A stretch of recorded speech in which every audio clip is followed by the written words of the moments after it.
first pick in the 2022 NFL Draft, the Jacksonville Jaguars select Trophy Chase, Arizona. with the second pick in the 2022 NFL Draft, the Detroit Lions select Cody Smith, Houston, Texas. The fantasy draft room is now on the clock. Welcome to the fantasy draft room. I am Chase. With me, as always, my man Cody. And I want to make sure everyone likes and subscribes to the channel. So please, please, please help us out by subscribing. What do we got going on for the people today, Cody? We got another mock draft based off of a mock draft with capital for the NFL draft. So we are taking Dane Brugler's mock draft for this one. He dropped his 7-round mock draft right before the NFL draft is actually coming to y'all in less than a week, I believe, as y'all are going to be seeing this one. Crazy that we are finally almost here. But we're going to be doing a back and forth mock off of this draft, and then sneak peek, we're actually going to be doing this one again and talking about it again over on the Destination Devy radio feed. However, we are going to get all of the Destination Devy content creators over there doing the mock, putting 12 different teams to the mock with landing spots and draft capital, and seeing where everybody has all of these players, where the board shakes out, and where the differences are between this back and forth mock between me and Chase, where we might value some players differently and a little bit higher or lower, and where all of the Destination Devy content creators value these players. So it should be a lot of fun. Make sure you check that one out. It's going to be on the Destination Devy radio feed, wherever you get your podcast, coming out next Wednesday. Yeah, man, going to be a blast to do. And just hearing the intro, in case no one else knows, like, we actually get to hear the intro as we're about to hit record, and it just gets me pumped, man. Like, I am freaking pumped for the NFL draft. Like, I'm so hyped right now. It might be late at night. I do not care. I am ready for the draft. So speaking of drafts, let's kick things off here. I'm going to be in the one hole. We will read off the draft. We will also have the link to the Athletic mock draft. So Dane Brugler's mock, we'll have that link down below. Worth the dollar to make sure you sub this month. I think it's only $1. Do it. It's well worth it. Yeah. If you haven't seen it yet, go check that thing out. Look at it as we're going through. We'll try to put that one in the comments below on Twitter whenever we're retweeting this one out. So make sure you go along and follow that along as we're going through the draft. We'll be talking through the picks and landing spots as we go as well. So just to kind of give everyone an idea of where the main 7 landed, Bryce Young, 1 overall to the Panthers, CJ Stroud, 2 overall to the Houston Texans, Anthony Richardson, 4 overall to the Indianapolis Colts, Will Levis went at 11 to the Tennessee Titans, Bijan Robinson went number 16 to the Washington Commanders. Then we have Bijan going, or not Bijan, Jahmyr Gibbs, round 2, pick 34, so early second to the Arizona Cardinals.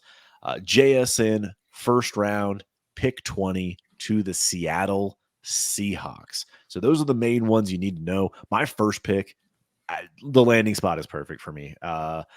You tell me Anthony Richardson is going to be in a backfield with Jonathan Taylor. He's going to have, pass catching weapons of whatever you think of Alec Pierce, but Alec Pierce, Michael Pittman, Jelani Woods. Give me some Anthony Richardson 101. Yeah, I absolutely love this landing spot, man. Anthony Richardson with all of the upside to be paired with the guy who just developed Jalen Hurts into what he was, with the kind of a little bit more raw, as some people would say, and not exactly pro ready coming in. A guy in Steichen to develop him the same way that he did Jalen Hurts and Anthony Richardson. Absolutely love the landing spot and the connection that he is going to have here. Now I am looking at the next quarterback, and it's going to be between, do I take Bijan here? Do I actually let Bijan fall all the way to 103? And just for the people out there, we're going to be talking about the format, but obviously we're playing in Superflex 12 team. We're going to be doing a 1.75 tight end premium as well.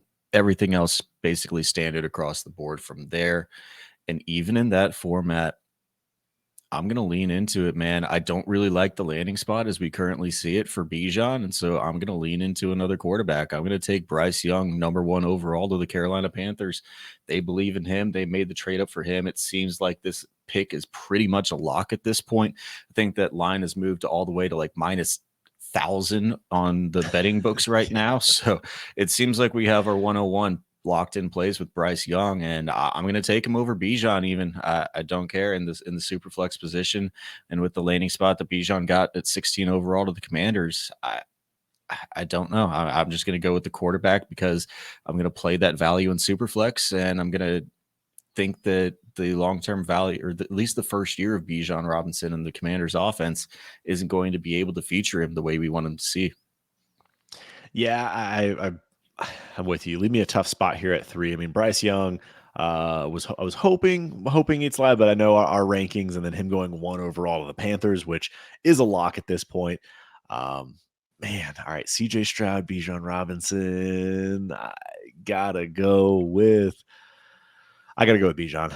Yeah. I'm not overly concerned about the landing spot. Brian Robinson is a plotter. I'm not concerned with him. You do have Gibson there, but it seems like the coaching staff doesn't really care for him for some reason. I don't know. For whatever, if they draft Bijan, that pretty much just pushes him out the door. And they do like to run the football with a new offensive coordinator and Eric Bieniemy. Maybe they'll get creative. As long as he gets touches, that's all I care about. And if you draft a running back in the first round, you're getting touches. Yeah, you're definitely guaranteed those touches. So you leave me with what I think is probably the easiest pick that we've had so far, and that's going to be CJ Stroud of the Houston Texans. Is going at 2. The Texans are taking a quarterback in this mock. I mean, that might surprise some people with what the news we've had coming out about the Texans organization potentially passing on CJ Stroud.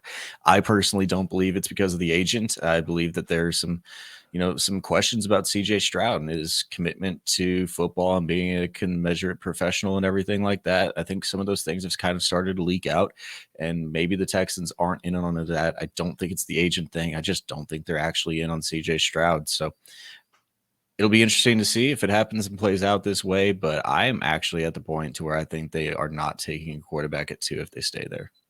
Yeah, I mean, we've been talking about it from the day that they hired D'Amico, and I was like, man, we all had looked at it. It's like, man, it'd be an interesting thing if they just got him his Nick Bosa, right? Like got him his Will Anderson and passed on quarterback, So we'll see how it ends up playing out in real life.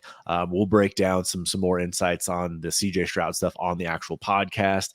There's some interesting stuff with some of these S2 scores, the new Wonderlick, so to speak. So we'll kind of break down some of that on the podcast as well.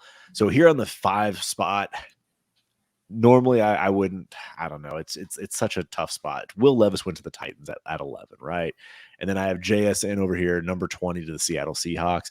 I think JSN could see time right away. I'm not really worried about Tyler Lockett in the end. And I just hate the Tennessee Titans. That team is just awful. The organization just seems like they're in shambles right now. At least the coaching staff is. I got to go with the scarcity of the position. I'm gonna take Will Levis still, just because of the opportunity to play, maybe sit a year behind Ryan Tannehill, but I got to take Will Levis. I think you do, man. As much as the situation is gross, I'm actually not with you as much on the coaching situation being bad. I do really like Vrabel there. I know the offensive skill talent or the offensive development of the coaching department might not be there. That'd be my only concern. Tim Kelly doesn't have the greatest track record in my mind as being a offensive coordinator, as he was with the Texans for a little while, and I didn't like those days. So we'll see, but I think you have to play to the position, man. I think you do actually have to go this way, unless you're actually in a draft with 12 other random people, and that Will Levis is going to go like 108 or later. Obviously, play the board, but in these drafts with us, I think you have to take him at the 105 here, giving me an easy Jackson Smith and Jigba at the 106. And first round, pick 20 of the Seahawks, as I just mentioned. So don't blame me there at all. Really not much to break down. Wide receiver 1 in this class. So pretty locked in. So now that we have that out of the way, I just want to break down some additional names. We have Jahmyr Gibbs, as I mentioned, pick 34 to the Cardinals in the second round. Charbonnet, pick 60 in the second round to the Cincinnati Bengals. We also have first round wide receivers Zay Flowers to the Ravens at 22, Jordan Addison to the Giants at 25, and then Quentin Johnson went in the early second to the Texans at 33. And then Hendon Hooker, early second round quarterback to the Seattle Seahawks. I had this pick, actually, this decision to make multiple times here, and we'll get into that another day. But I am going to take. I want to take Zach Charbonnet here. I want to take Zach Charbonnet. You're flipping it. Okay. Earlier. Okay. I've had a tough decision with this, and like I want to do it somewhere just because I was so torn on it. The signs, the writing is on the wall. Joe Mixon's out the door. And if they do take Zach Charbonnet, I feel like that's just a nice little kick on the way out. He can come into an offensive system that they aren't going to stack the box. He can have running lanes, very good team, very good offense. Jahmyr Gibbs, even though he went to the Cardinals at 34, gets the draft capital. I just don't like the offensive situation. You still have James Conner there. I mean, yes, Mixon is technically still in Cincinnati, but I still think Jahmyr Gibbs is just going to be kind of relegated to a lesser role, and you're just going to have to hope for high efficiency, and I just don't see that out of that offense. Yeah, I don't know. I mean, maybe it's a pick just to spite me, so I can't take my guy in Zach Charbonnet. Maybe it's that too. Maybe it's the fact that my love for Zach Charbonnet is just kind of you've accepted it. You've accepted how good Zach Charbonnet is, and you're on the train with me, or maybe it's just Maybelline. I don't know what it is, but you're taking Zach Charbonnet here. It's crazy that you are actually higher on this one than me, because I would actually take Jahmyr Gibbs. And we were talking about this one earlier as we were doing the mock with all of the Destination Devy crew. You said you actually had this pick. Just a little bit of a tease for next week whenever you check that one out. You made the other pick, and now you're flipping it later today as we're doing this. So I'm still going to take Jahmyr Gibbs. If this played out this way, it is a little bit just because of the community consensus value, but I would actually still take Jahmyr Gibbs going to the Cardinals. The big thing for me, you're looking at the basically almost a first round pick in Jahmyr Gibbs going off 34th overall to the Cardinals, and a back end second it was Zach Charbonnet to the Cincinnati Bengals. And I know it doesn't matter too much, but even if they cut Mixon, I could easily see them just paying like a Ezekiel Elliott $2 million, saving the $8 million and bringing in Ezekiel Elliott to share work with Zach Charbonnet. As much as that doesn't promote like it's not the best blend of a backfield, I could easily see them just being like, hey, we've got 4 of these guys, and like Mixon, Cook, Fournette, Zeke, all out here. Why are we going to pay this one guy $10 million when nobody else is going to? I get the cut part. I just don't know that Zach Charbonnet is really going to be the feature guy here in the Bengals offense. I mean, why bring in anybody when you can just draft Zach Charbonnet? So you do it for $2 million instead of the $10 million you're paying Mixon. I get it. I know. We'll see. We'll see how it all plays out. I'm assuming that they're drafting Charbonnet here to be the guy. That was my thought process, but yeah, you never know. There's someone that could get into the workload. Same thing with Jahmyr Gibbs. Like, that was the tough decision that I was thinking about too. It's like James Conner's already there, and I didn't like Chase Edmonds there, and I like the role, but the offense is definitely different. So for sure, had to pass on that. But that was the tough decision. Right now, we're looking at wide receivers outside of, we have a bunch of third round running backs we'll dive into. It is worth mentioning with a 175 premium, we have Dalton Kincaid going round 1 to the Los Angeles Chargers, first tight end off the board. Then Michael Mayer went 26 to the Dallas Cowboys. So we have those first round tight ends. We still have Zay Flowers, Jordan Addison on the board. Oh, man. The Ravens have brought in so many different wide receivers lately that I don't necessarily want Flowers in this slot. So I'm just going to take Jordan Addison going to the New York Giants. It just seems like it's probably the right move. No real competition besides a bunch of well, about 18 slot wide receivers that they're rostering right now. So it's just the opportunity for Jordan Addison to shine in that offense and be a feature part of that team. Yeah, the Jordan Addison pick is just wild because they do have like their 8 slot wide receivers already, and now you take another undersized wide receiver. I mean, I think he's played outside a little bit more, but I don't know if he's going to be able to get off the line in that role in the NFL. That's true. kind of your fear in this landing spot, but I do think it's the right pick with the Ravens and then Quentin Johnston being all the way into the second round here. I do think my pick would have been Jordan Addison as well. And then you mentioned the other guy, and I think, spoiler again, I think I took Zay Flowers in this Destination Devy mock draft as well, and I'm going to take him here again at the 10. Yeah, I don't blame it at all. I really like what Zay Flowers can do. So, I wish it wasn't Baltimore, but hey, Odell short-term deal. Hopefully they don't bring in D-Hop. Nuke Hopkins. Yeah, if they bring in D-Hop, we're in trouble. But we'll hope that doesn't happen. So, we're now at the back of the first round here. Pick 11, pick 12. We do have early second round Hendon Hooker on the board here going to Seattle, which actually isn't a terrible spot. It would be a good chance for him to sit for a year, develop, get healed up from the ACL, along with taking, JSN, having DK Metcalf. Like, he's definitely in consideration here. And then you have the 1.75 premium with Dalton Kincaid and Michael Mayer. And I'm kind of torn right now on what I want to do. It seems like the value play is going Hendon Hooker. Taking just the quarterback scarcity of the position back of the first. So I'm going to take Hendon Hooker here at the 111 and lock that in. Just those weapons would be a fun offense, I think, if he does get the chance to start. Yeah, he'd have to get the chance to start. I understand the pick with with Geno being there and only really on the 1 year deal. I can definitely understand the pick, because if he does take over, he's got the weapons there.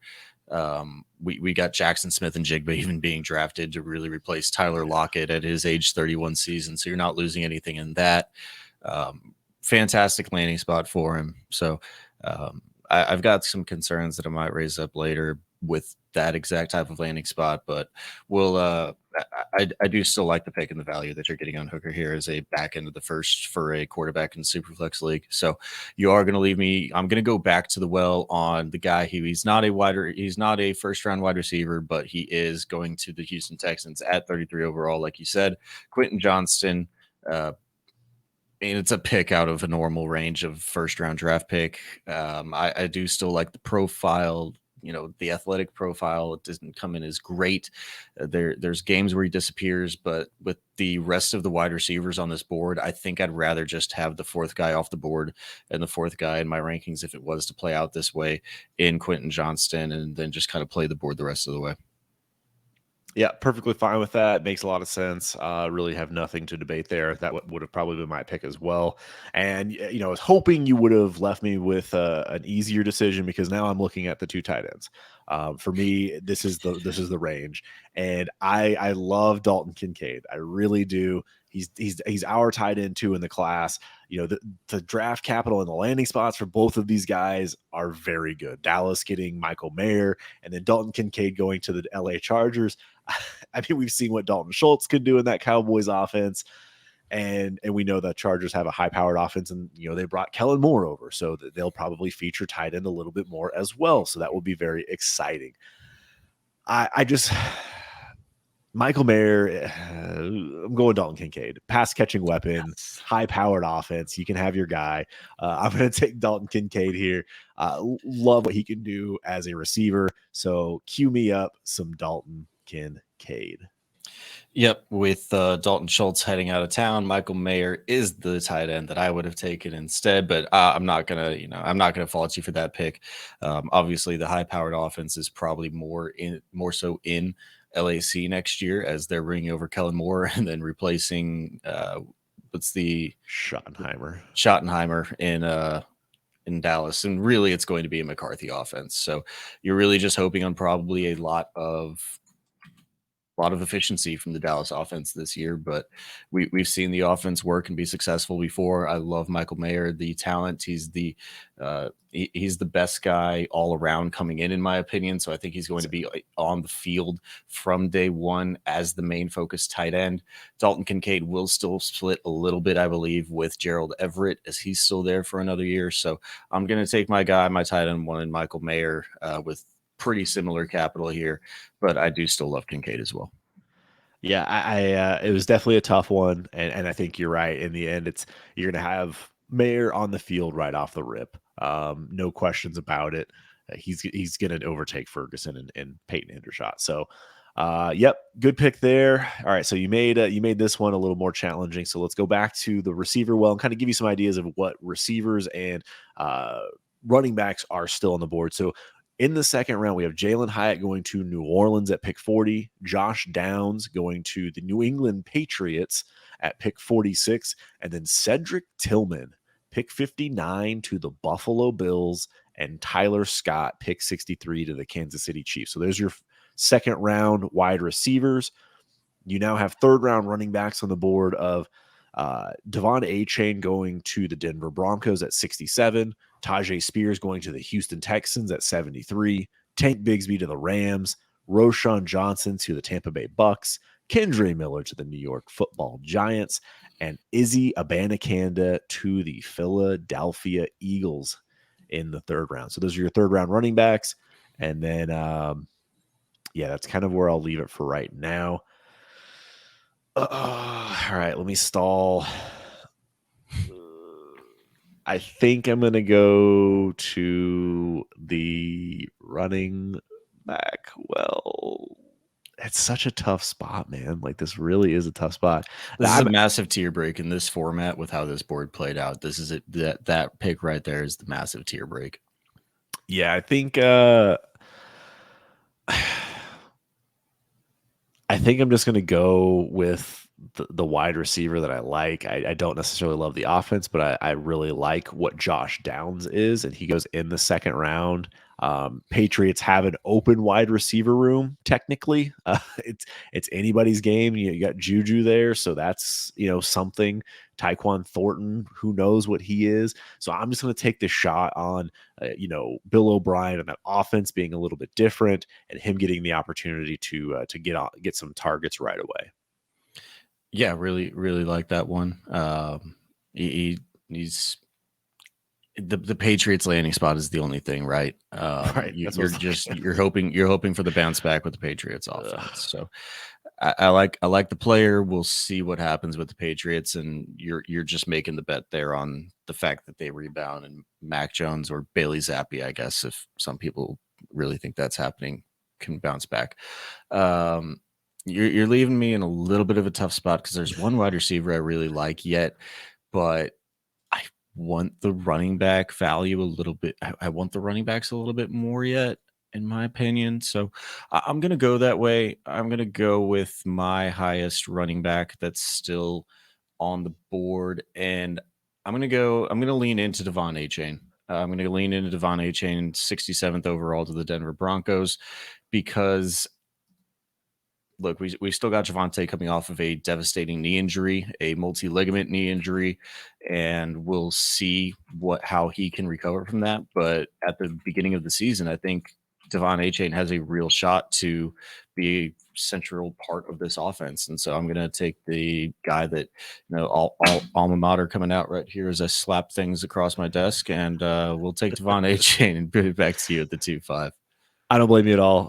That would have been my pick as well. I love the landing spot, actually. If you give me a versatile weapon on offense for Sean Payton, Sean Payton can do some damage. So they'll figure out ways to get the ball in his hand. They've done it with Taysom Hill forever. It's just a guy that you just want to get the ball in space. They will figure it out with him. So, yep, like that pick there, which makes this pick very easy for me. I'm going to go back to the wide receiver well, and I am going to take a guy that I really like. I liked him going into the season. He looked really good in Tennessee, next to Jalen Hyatt. I'm going to take Tillman, and Cedric Tillman going to the Buffalo Bills. He's the only, not the only, but he's like one of the very few alpha sized wide receivers at 6'3". I think he's like 215. So he's got the big body, a little bit different than Diggs.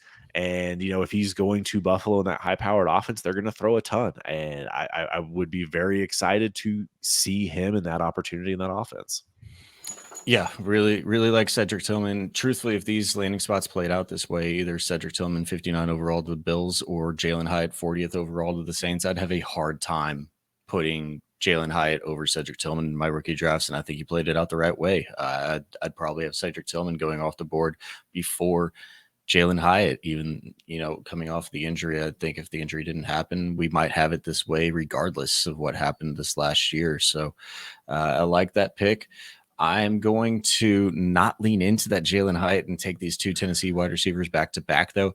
I'm actually going to go back to the tight end room, play the format a little bit in a 1.75 tight end premium, where I'm going to be taking my tight end 3, Darnell Washington, going 48th overall to the Detroit Lions. They weren't able to really maximize the value of Hawkinson in that role, but Darnell Washington, I love the athleticism, man. There's also Musgrave going off 45th overall, 3 picks before him to the Green Bay Packers, and there's a possibility that he gets a little bit more burned there, but I just don't have the same questions with Darnell Washington and his profile that I do with Luke Musgrave, even though Luke Musgrave comps a little bit more as a receiving back. I mean, he's only catching 25 passes in his entire time. I think it's 40 something passes during his entire time at Oregon State. Darnell Washington was really just hamstrung behind one of the best tight end profiles that we've ever seen in Brock Bowers. I think if he wasn't playing behind him, I think he'd be right up there with Michael Mayer in this class. Yeah, I like the landing spot just because there's nothing there for competition for him to get on the field.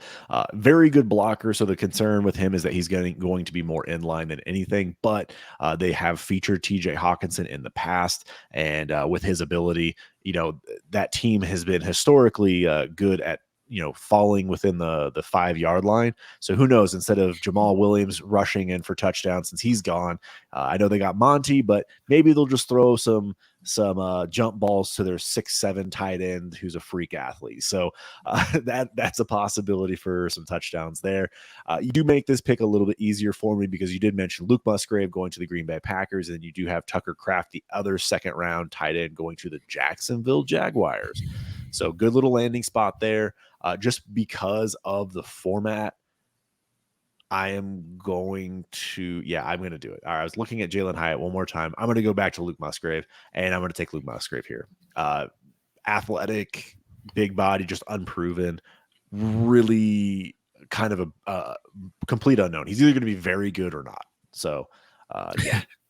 Yeah, I mean, as much as the Detroit Lions system is open, the Green Bay Packers is just as open. If you're really going to tell me that Josiah DeGuara is probably going to fight with Luke Musgrave for touches year one, I'd say you're probably wrong. So as long as Luke Musgrave, as long as he can make the transition to the NFL and stay a little bit healthier than his time at Oregon State, I really like it. I'm gonna do it. I'm gonna take the last wide receiver that I think is actually really draft worthy. I'm just gonna take Jalen Hyatt, 40th overall to the Saints. I'm gonna play the board because we've still got a bunch of wide receivers or a bunch of running backs left here to take throughout the rest of the second round and the beginning of the third. I'm just gonna play the game where I'm just gonna take Jalen Hyatt because I think he's really the last one that I truly care about. Yep, I'm with you there. That makes a lot of sense. Last draftable one, and if you're ending the tier, take it. Tyler Scott is draftable to Kansas City. I will just say, at some point, he's got to be taken because he's 63rd overall in the second round of the Kansas City Chiefs. He's got to be taken, but many running backs over him yet. Tyler Scott just feels like the Tutu Atwell, where it's all right, he's going to get his burn, 3 games a year, and that's a wrap. So it's I just don't know if I want to take him this early. But you're right, he's draftable, absolutely draftable. Not going to say that he's not. Mecole Hardman replacement, right? Maybe. You could talk me into it. All right, so here at this point, we got Houston taking Tajay Spears. I think I'm just going to take him at the with the capital he got. It's between him and Tank Bigsby going to the LA Rams, and I'm just going to take Tajay Spears. Really like the talent. He can play that number 2 role behind Dameon Pierce. Singletary is, I believe, on a 1-year deal anyways, so they will run the football in Houston. That is one thing I do know. They definitely will be running the football, and really like that 1-2 combo with Spears and Pierce in that backfield there. So I like Spears. It'll just be how much of the volume can he actually take. I think it'll probably be a good 50-50 split if it does come out this way. I'm going to take the guy that you also mentioned, Tank Bigsby, my next running back off the board just in terms of ranking is going to it, but I think is another good spot with the Los Angeles Rams. We've seen the issues that they've had with Cam Akers, and I think Tank Bigsby could come in and be just as good as Cam Akers and actually be liked by the team. So Tank Bigsby will be my pick here. All right, so you leave me a tough choice here. I think I'm just going to go with my guy, and I'm going to take Kendre Miller here. He did go in the 3rd round, 89 overall to the New York Giants. Obviously, Saquon's still there. They can tag him for another year if they want to, or figure out a long-term solution, but I think they will let him walk and then use Kendre Miller next year. Maybe even sprinkle him in this year as a guy that could spell him for 8 to 10 touches a game. So fingers crossed is basically what I'm looking at here in the back of the second. Yeah, I think what you're actually hoping for with Kendre is like the Giants do give Saquon. I don't know if you want to give a long-term contract, but like he's going to get more burn year one if they give him a long-term contract because they're not going to want to put him out there every single snap like they're going to if he's on the tag, right? Like you're gonna try to burn through him year one if he's on the tag, and Kendrick Miller's probably just a little bit of a featured role. But if they give him the long term, then he doesn't have the future to like actually take over the role. So I don't know which way I'd actually like it more. I'd probably just say like I'll take the chance and hope that he can carve out a little bit of a feature role year one and then take it over year two. But either way, really like Kendre Miller, love the talent. It's just not the greatest landing spot in my opinion. And I'll take another guy that is going to the Tampa Bay Buccaneers, 82nd overall, and Roschon Johnson. I think he's much better than Rashad White is. So I think he'd have a chance to be playing pretty early in this landing spot. So Roschon Johnson and in a pretty significant role, especially with Leonard Fournette being cut.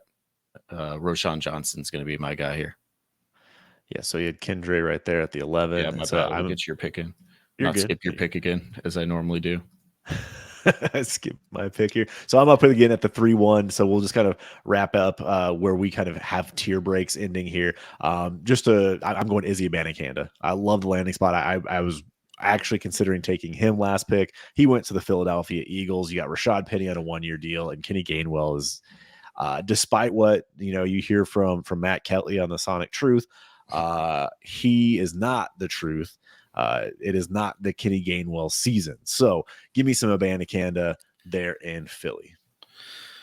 Yeah, really, really like the landing spot. We'll see how much he takes over. I think he's much better than Gainwell as well. So he may not take over for Penny right off the rip, but Penny's the one. Like Penny's just so injury prone, man. Like how long is he really going to stay alive? It's a 1-year deal, I believe, as well. So it's like, all right, and who knows? Philly will run the ball. They'll mix it up a bit. All right. Another tier break here, man. I really don't like the rest of this. With this mock the way it is, like this is definitely the tier break. This is so gross right now. Like I'm looking around the board. I'm going to lean into format a little bit again. I'm going to take Sam Laporta in the 3rd round, 70th overall to the Raiders. There's Tucker Kraft before him going to the Jacksonville Jaguars at 56 in the 2nd round. However, I'm not really caring about the draft capital as it stands right now. The Raiders tight end room is open, in my opinion, even though Austin Hooper's there. We haven't seen him be relevant for a little while. The Jacksonville Jaguars still have Evan Ingram, could still sign him to a long-term contract. Tucker Kraft, I still have below Sam Laporta, and so I'll take who I think is just a better tight end. If you've listened to anything we've said, draft capital does not always matter when it comes to tight end. A lot of it is landing spot. Now, Tucker Kraft, he is my pick here, going to the Jacksonville Jaguars because of that landing spot there with the Jaguars. Like him and Doug Peterson, if they do not bring back, because Ingram is on the tag. He's playing on a 1-year deal. If they don't bring him back and Tucker Kraft can be the guy going forward, feed me. So getting him in the 3rd round would be a very good stash for a year. Yeah, would you have actually made the opposite of that pick? Would you have taken Kraft over Laporta if I hadn't taken him there? Probably. Yep. I probably would have, just because I know it doesn't really matter, but I just don't know what the Vegas Raiders are going to end up looking like. I really like, T-Law being there. The fact that they legitimately feature a tight end. I don't know without Waller if the Raiders will feature a tight end. So they might, though. I mean, it's the Patriots system essentially. So they always have. It'd be tough. It's difficult. You're just taking the bet on they don't re-sign Evan Ingram, right? Right. Like That's that's the exactly bet. it. And Exactly. truthfully, in the third round, like on the right team, I'm okay. I'm definitely okay with making that bet. But For sure. We'll move it here into the next pick here at the 3-4. I'm actually going to go with the highest drafted running back on the board yet. I'm going to be taking Dwayne McBride, going here to the New Orleans Saints, 4th round pick, 115 overall. And truthfully, I'm looking at this thinking, if Alvin Kamara is suspended at the beginning of this year, as we kind of expect he is going to be, what else do they have other than Dwayne McBride? And if he balls out in those first 4 to 6 or how many ever weeks it is that he is suspended, I think he's still going to be a part of this offense, because it feels like they've been trying to find that like Mark Ingram replacement for a while now, and they haven't been able to find it. And I think Dwayne McBride is actually very good in that role of just pounding it up the gut, downs 1 and 2. If they want to take Kamara off the field at any point, I'll take Dwayne McBride to the Saints and hope that I can get a little bit of a value bump early in the season. For sake of time, I'm not going to read through all of the running backs and position players on the board still. You can check out that mock in the link below, but we'll tell you where they land as we read them off. There is a name here that went in the 6th round, so it's kind of a big gamble. But the fact that Sean Tucker went to the Kansas City Chiefs and they're going to be missing Jerick McKinnon, I'm taking Sean Tucker here. I'm going to take Sean Tucker. It's a dart in the 3rd. I've loved Sean Tucker, the player and the prospect, up until this season. It's kind of, he's hurt himself immensely over the past 8 months, not intentionally, of course, but hopefully physically he's okay. Sounds like he's been cleared. And if he goes to Kansas City, seems like they like to cycle through running backs, and he'll get an opportunity to put up some points in that offense. Yeah. I mean, love the talent of Sean Tucker, but obviously, like you said, hurt himself a lot over the last 8 months. I think there's still concerns about his medicals as it stands right now within the community. And I think that's why you see him down here in the 6th. Yeah. I'm not trusting his own personal, iMovie profile pro day that he did. I'm not trusting any of the numbers that are coming out of that. So yeah, I'll pass on Sean Tucker, and I'll move into although I do, like, obviously the Kansas City Chiefs landing spot. I'm not saying that I'm passing on Sean Tucker, the draft pick here. I just, for NFL teams, I think a lot of teams are going to be passing on Sean Tucker. So I'm going to move back into that pick that I was talking about earlier, and we're going to double tap Kansas City Chiefs. Tyler Scott in the 2nd round out of Cincinnati, 63 overall to the Kansas City Chiefs, is going to be my pick here. Truly one of the last wide receivers that I think is draftable in the top 3 rounds. It's a trap. Probably is. I don't blame you. There's nothing I could do at that point. That you're talking about in the 3rd round, we're talking about tier breaks. We're looking at 4th round, 5th round running backs, 6th round running backs that I just took, and Sean Tucker, and a 2nd round wide receiver to the Chiefs. That is really hard to pass on. And in that offense, if he gets on the field, he'll have a chance to score some points. So I do like the pick there. I'm totally good with it. Again, I'm going to kind of blow through here my pick. I'm just going to take Chase Brown because his name is Chase, and that's just like, a sign of you're destined for greatness. No, he went to the Chicago Bears in the 5th round, and so I'm going to take Chase Brown with not really much competition besides Donta Foreman and Khalil Herbert. Yep, I'm going to take a guy who's kind of in a similar situation, in my opinion, and that is going to be Eric Gray, running back in the 4th round, 125 overall to the Los Angeles Chargers. We have the concerns about Eckler not being around long-term there as it stands right now. I do really like Eric Gray, the profile coming out of Oklahoma as well, and so unfortunately, he's probably going to overtake my my guy and Isaiah Spiller in that offense, but he didn't show anything last year. So there's no reason to think that Eric Gray can't be at the very least 1B in this offense to Austin Eckler. And I'm just going to keep the running back train going, and I'm going to take the guy that neither of us want to take. But Zach Evans went to the Carolina Panthers in the 4th round, and it is what it is. He's going to be there with Miles Sanders, chance to be the I guess I don't want to say lightning and thunder, but spell him, I guess. And Miles Sanders goes down, he can step into a role. So give me Zach Evans here in the 3rd. Yep. I like the pick, but I don't like Zach Evans. I think this was the appropriate place to take him, even though he probably would have went like a full round higher than any other mock draft across the community right now. So Pass. Maybe listen to us, maybe don't listen to us. It depends on what your view of Zach Evans is probably on that one. So we'll find out who's right in 6 months, right? When the season comes around, we'll know. Yeah, I mean, we'll give it a year and 6 months. So, or at least give it to the end of the NFL season. But I think I'm right. Anyway, I'm going to lean back into the format actually on this one, man. I think there's another mini tier break here where I don't really like. We're taking 5th, 6th round running backs at this point, 3rd round wide receivers, and I'd rather just take the tight end and 1.75 tight end premium. I'm going to take Luke Schoonmaker out of Michigan, 91st overall to the Buffalo Bills. Interesting. I mean, they got a tight end already in place there with Dawson Knox, so that is a little spicy. I was actually looking at the tight end as well, so it's kind of interesting that you started going there. And I am going to take the Raz freak of Zach Kuntz going to the Cincinnati Bengals. Irv Smith's there on a 1-year deal. Give me Zach Kuntz for a full year to kind of adapt to the game from going from Old Dominion to the NFL. And so hopefully that will pan out in time. Oh man, yeah, I actually really like that pick. Can I take mine back and actually make it Zach Kuntz over Luke Schoonmaker? I like that. I like that pick more, man. As you're talking through it, it's the round later, but I think this is where we're looking at like what's the draft capital really matter, right? You're right. I think you definitely made the better pick here. Zach Kuntz, the better Raz score guy going into the Cincinnati Bengals, where you do only have Irv Smith, an undersized tight end who doesn't really perform well at that area. I mean, it hasn't been healthy ever.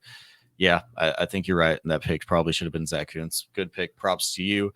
And then we'll get back into what we're going to do here at the 312 to close out the 3rd round. Oh, I don't like this one. Yeah, it's bad. I'm going to lean back into wide receiver. I think there's 2 guys here left that I actually do like, even though they're 3rd round guys. Maybe they get a little bit of burn.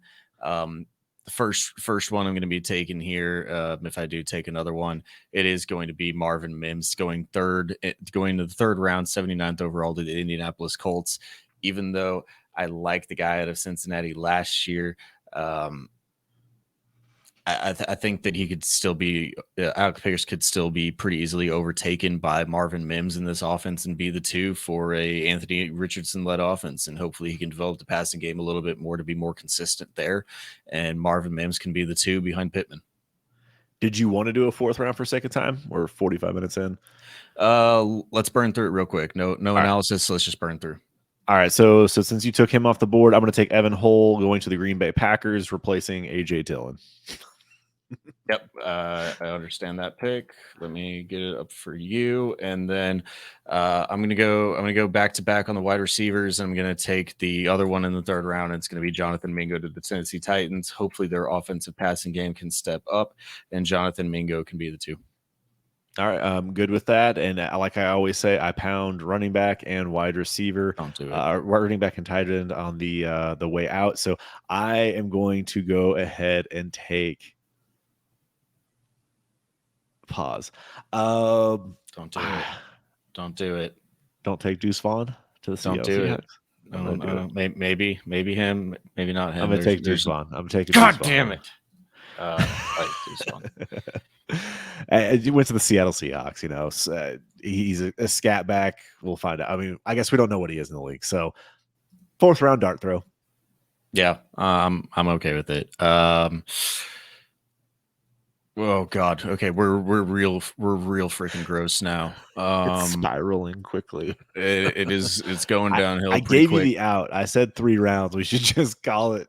No, we're gonna make it 4 because the overreaction pod's gonna be 4. We got to be able to compare That's all true. 4 rounds. Consistency. I'm Consistency. gonna lean into the format again. Brenton Strange, the Miami Dolphins. I know they haven't been able to use him as of late, but he's probably the best tight end there as he comes in. Yep. Totally good with that. I'm going to go to the wide receiver round. As much as I say I just can't hammer any more running backs, there's just not enough left.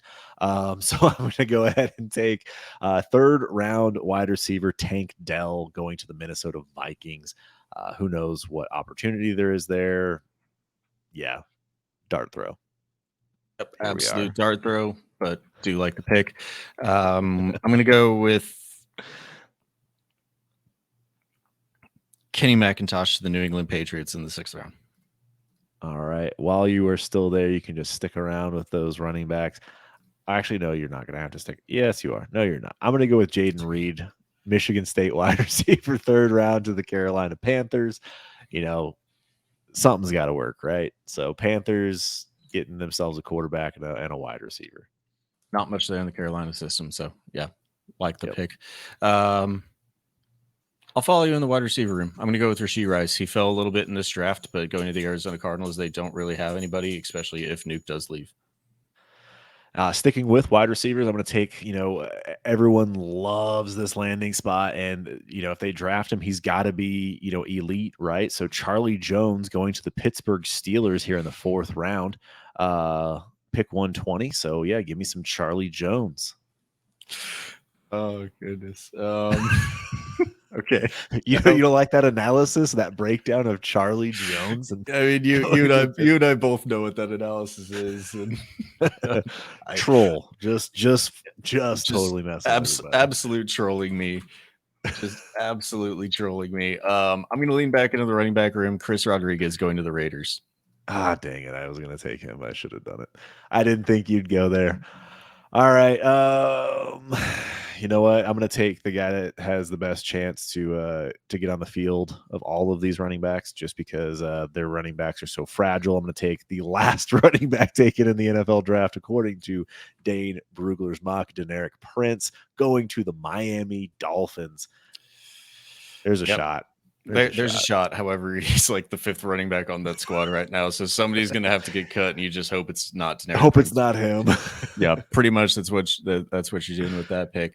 And the last one to round it out, I can't not leave the draft with him as he's going. I don't care anymore. The running backs are all gone outside of Keaton Mitchell to the Cleveland Browns. I got to go with my guy. Get him on the board. A.T. Perry out of Wake Forest. 5th round wide receiver, 141 overall, probably cut before he even makes it to the squad at the beginning of the year. Going to the Las Vegas Raiders, he's going to be the 2nd best wide receiver behind Devontae Adams in that offense. Let's go A.T. Perry to close it out here at the 412. That's the spicy take there. the 2nd best wide receiver on the team. It will probably be on the waiver wire before I get to the season if I actually do make the pick. If you're still with us, thank you for being here. Make sure you subscribe to the channel. It got wild there the last few minutes with this 4th round. But yes, this is how gross things get when you have landing spots. Truly, we have the tight end premium in here, which made things a little bit better. But when you're talking about 5th round, 6th round running backs, we see the running backs get pushed down the board. We had Sean Tucker, Brown, and Evans all at some point in the 2nd round of rookie mocks. Even Abanikanda in the 3rd here. Like, they're all in the 3rd, all of them. And we have only 4 running backs in the 1st round, round and a half. So once we have landing spots to some of this, it's going to get real interesting when our rookie drafts. Yeah, the format pushes the tight ends up a little bit, so you might have some of these guys sneak back up into the back end of the 2nd. But I mean, it's not where we're typically expecting these guys to go. Whenever we're doing this without draft capital, so the format plays a bit into it. But truly, it is just whenever you apply the draft capital, it starts to fall off quick, a lot quicker than what you think just by the profiles alone. So make sure you know that one. Make sure you also tune in next week to the Overreaction podcast and follow us over there on the Destination Devy radio platform. We will be breaking down a full 12 team with the Destination Devy content creation crew who does a similar mock draft to this one. We'll see all of the differences. I already can see some. I think we're through the second round as it stands right now. So we've already got some major differences in the board compared to what we did in our analysis of the same exact board. So it'll be really interesting to see how that shakes out. There's no consensus right now. The consensus will have to be formed after the NFL draft, and it'll be a hell of a blast to get there when we do. Yeah, absolutely, man. Again, please like and subscribe, comment down below, hit us up on Twitter at our handles down below our beautiful faces. And again, any last things you want to touch on before we wrap out? No, man, wrap us on out of here. All right, man. Again, thank you so much for joining us here in the Fantasy Draft Room.